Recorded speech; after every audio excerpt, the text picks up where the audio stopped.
Паважаныя парафіяне, умілаваныя ў Хрысце Пану браты і сёстры, сённяшняя ўрачыстасць святых апосталаў Петра і Паўла ёсць вельмі прыгожай аказіяй, каб мы паразважалі пра касцёл.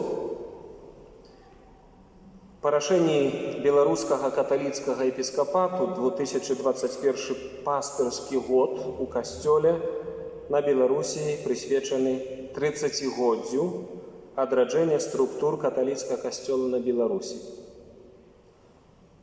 І ён праходзіць пад дэвізам «Касцёл – сакрамент паўсюднага збаўлення, і брамы пякельныя не перамогуць яго».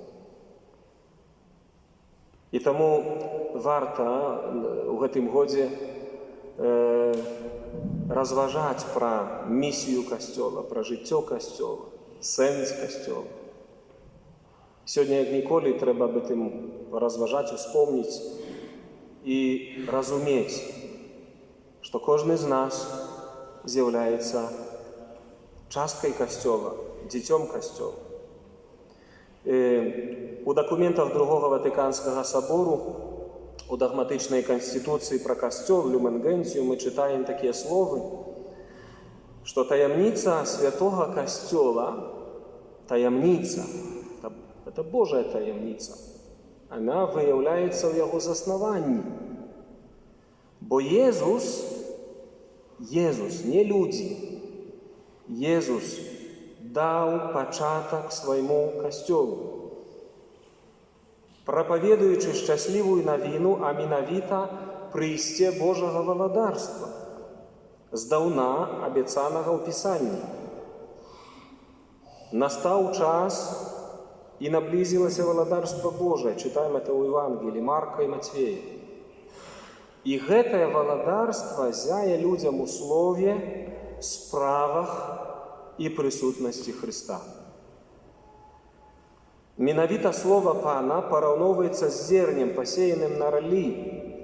І тыя, хто з верай слухае яго, далучаецца да малога статку Христовага, якім з'яўляецца касцёл. І яны ўжо атрымалі валадарства.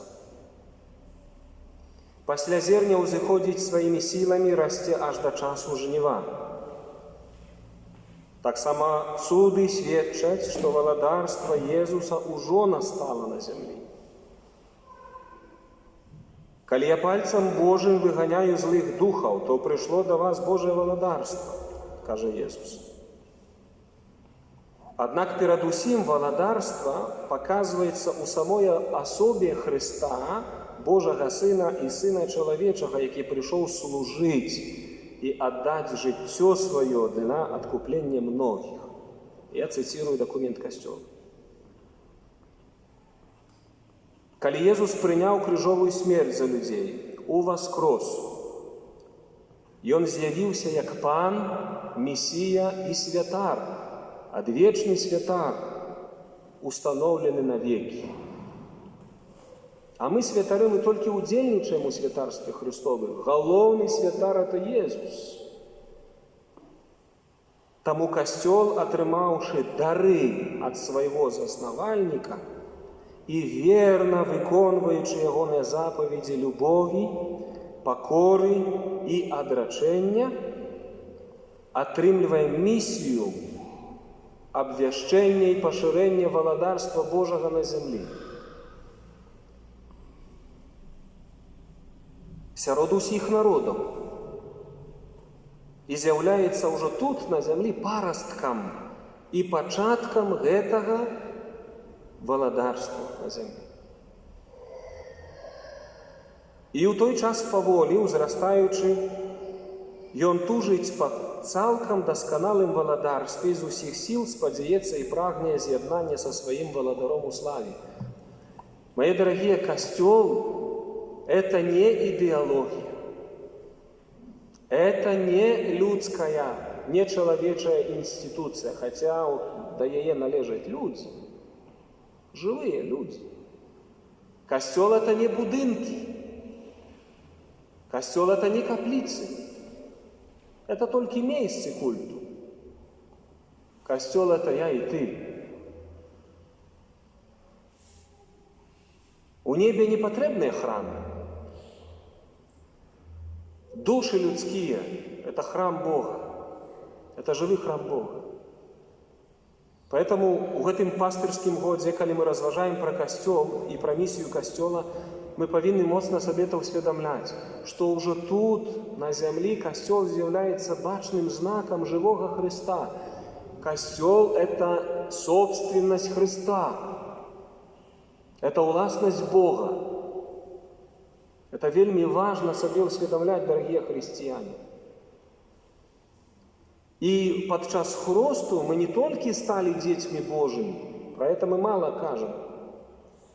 Да, большая колькость людей, христиан, ведает, что хрост, самая головная думка хросту, что даруется нам першородный грех. Так, становимся Божьими детьми, але мы становимся полноправными членами Божьего владарства на земле. Мы належить починаем до святого Божьего костела.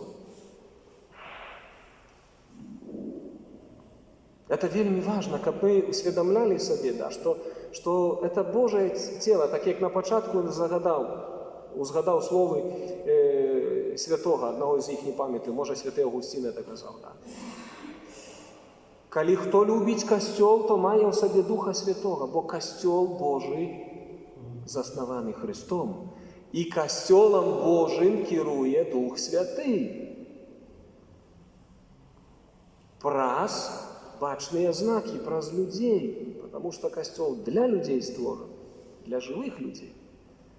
Початок костела это что? Это Пятидесятница, это момент, когда Мария, наша небесная мамочка, с апостолами у вечернику тривала на молитве и чекала спаслания Духа Святого. И когда зашел на их Дух Пана, Дух Святый, усялякие человечьи слабости, амбиции, страхи зашли с апостолов. И они вышли и проповедовали Евангелие. И все, кроме святого Иоанна Апостола, все апостолы отдали життя свое, пролили кров. И сегодня так само у червоним кольори подчас литургии. Чому? Тому что костел побудований на крові Христовой, на крові апостолов. Это моцное свідчення. Это живый Божий Дух, а кровь пролитая по причине безмежной любови человека до Бога.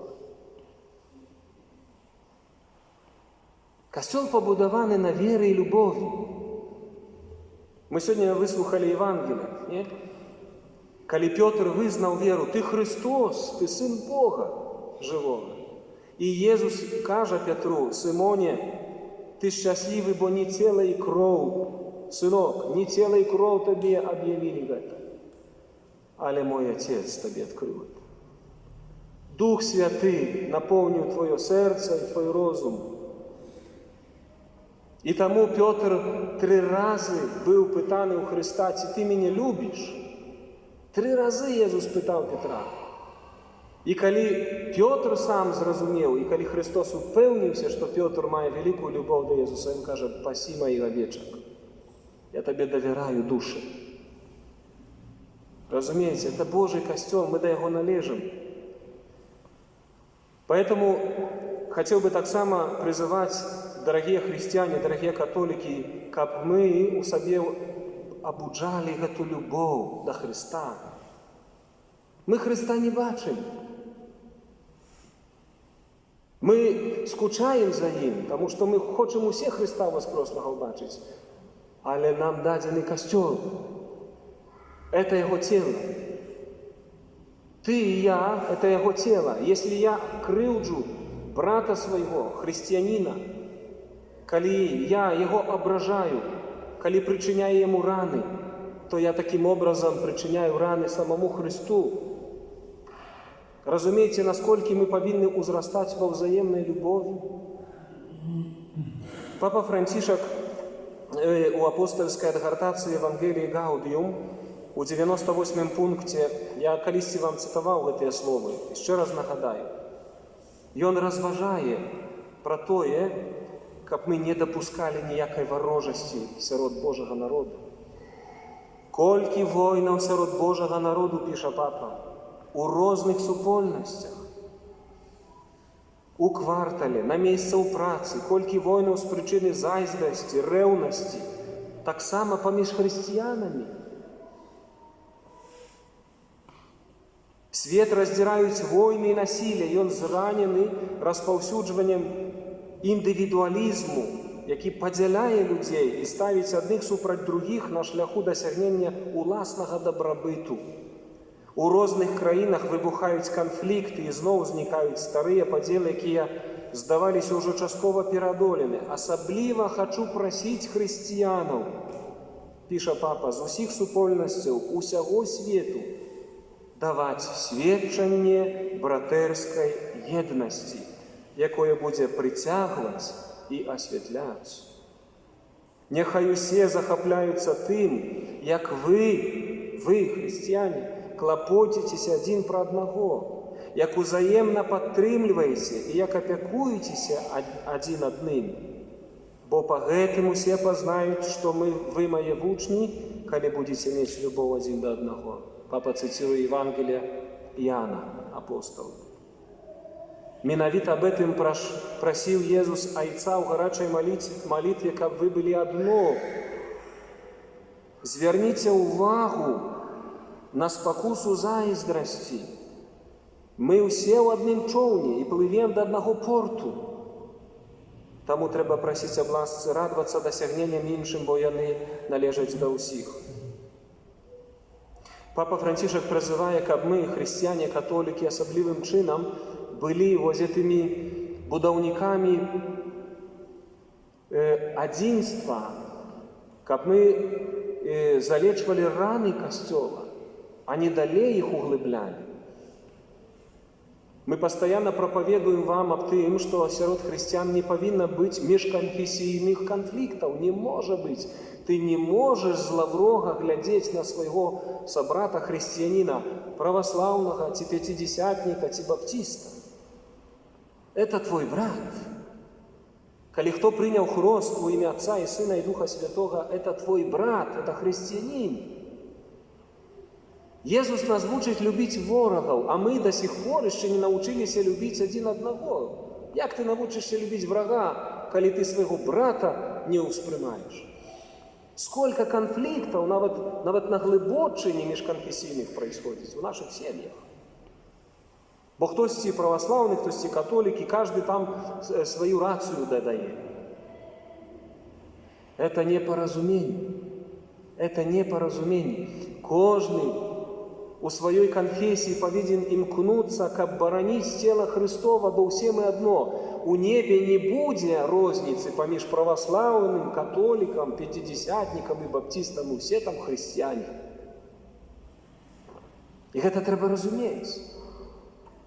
І пры гэтай аказіі яшчэ раз прашу вас, дарагія католікі, хрысціяне, не дай Бог, каб хто з нас быў прычынай разладу і міжканфесійнага канфлікту. Мы павінны яднаць людзей, а не дзяліць іх. Мы павінны вучыцца прабачэнню. Это страшна, калі ў сям'і праваслаўны альбо католік паміж сабой канфліктуюць, калі забараняюць адзін аднаму там у храм ісці, альбо пераконваюць яго ў тым, што моя вера лепшая за твою. Вы ж у адным ложку спіце, вы з адной тарэлкі ясцё. Вы хрысціяне, што вы робіце? Разумеете, насколько это важно? Мои дорогие, святы Павел, апостол, нам прыгадвае, што цярпенне хрысціяніна – гэта неад'емная частка яго жыцця. Трэба нам так жыць у любові да Бога і да святога Касцёла, каб мы маглі, як Павел, сказаць. Глядзіце, напрыканцы свайго жыцця Павел піша да Тимофея, свайго вучня, кажа: «Я ўжо проліваюся, як ахвяра». Все, моя жизнь, она уже как ахвяра Богу складена. Настал час моего адыходу. Это присмертное послание. У доброй борьбе я змагаўся, бег свой скончыў, веру захаваў. Ці я і ты зможам сказаць на ложы смерці такое, як сказаў Павел апостол? Што я ў добрым змагаўся, што бег свой скончыў, што я веру захаваў? Нарэшце рыхтуецца для мяне вянок справядлівасці, які аддасць мне Пан, справядлівы суддзя, у той дзень. І не толькі мне, але ўсім, хто палюбіў ягонае аб'яўленне. Калі ты не любіш Касцёла, калі ты не ахвярна служыш Касцёлу, то задай сабе пытанне, хрысціянін, што з тваёй верай нешта не так, альбо ты не разумееш ввогуле, што такое Касцёл. Касцёл – это тело Христа. І сёння ў нас ёсць аказія да таго, каб кожны з нас, я як святар, сёстры як монахіні, а вы як Божий народ задалі сабе пытанне, робячы рахунак сумлення. Насколькі я люблю Божий Касцёл, насколькі я памятаю пра папу ў малітве, насколькі я памятаю пра малітву за біскупа, насколькі мяне турбуюць ввогуле справы Касцёла і цярпенне Касцёла. Насколькі я бараню годнасці духавенства, якога сёння налева і направа зневажаюць, пляткуюць, гразью абліваюць. Это не можа быць абыякавым для мяне, для хрысціяніна. Насколькі я шаную свой храм, насколькі я ўкладваю свае сілы для таго, каб працаваць у сваім храме, каб складаць ахвяры на патрэбы Касцёла. Это пытанне вельмі важна. Ад гэта залежыць, насколькі Касцёл з'яўляецца жывым сведкам. На першых хрысціян глядзелі і казалі, паглядзіце, якімі любяць адзін аднаго. Это жывое сведчанне. Таму, мае дарагія парафіяне, дарагія католікі, хрысціяне, шануйце Божий Касцёл і прасіце Бога аб дары любові Касцёла. Бо это адзін з важных аргументаў, насколькі ты маеш у сабе Духа Божага і насколькі ты движимы Духом Святым. Об этом сёння хочам прасіць наших небесных заступнікаў, святых апостолаў Петра і Павла. Аминь.